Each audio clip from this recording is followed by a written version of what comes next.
Kisiwa chetu, mimi ni mkazi wa hapa Tumbatu na ni mzaliwa wa hapa kisiwani Tumbatu, na wananifahamu vizuri kwamba mimi ni mkazi wa kisiwa hichi, lakini mimi nimeona mabadiliko makubwa sana katika awamu hii ya miaka mitano ya marais wawili hawa, ambapo huyu rais mmoja ni kwa Tanzania bara ambaye ni Dr. Samia Suluhu Hassan. Kwa kweli, kwanza kabla sijasema chochote kuhusu yeye, nampa big up sana na nampa hai kwa sababu ni mwanamke wa kwanza kuwa rais Tanzania bara. Tunajivunia kwa kweli. Kwa upande wa Dr. Hussein Ali Mwinyi, upande wa kwetu Zanzibar visiwani, huyu kwanza tuseme mimi namuita engineer.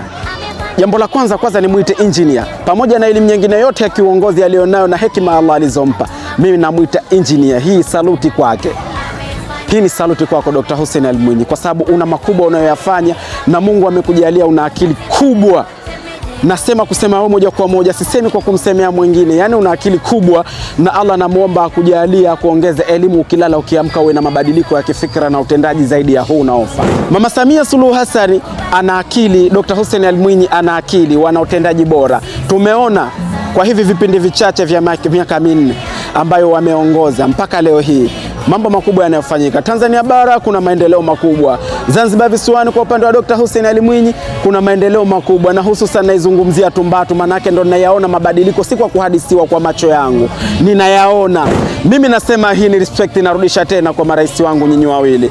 Mwanamke pekee ambaye ni shujaa na unaonekana ni amiri jeshi mkubwa mwenye utendaji mkubwa na watu wote wanakupenda, mimi nakuita mama.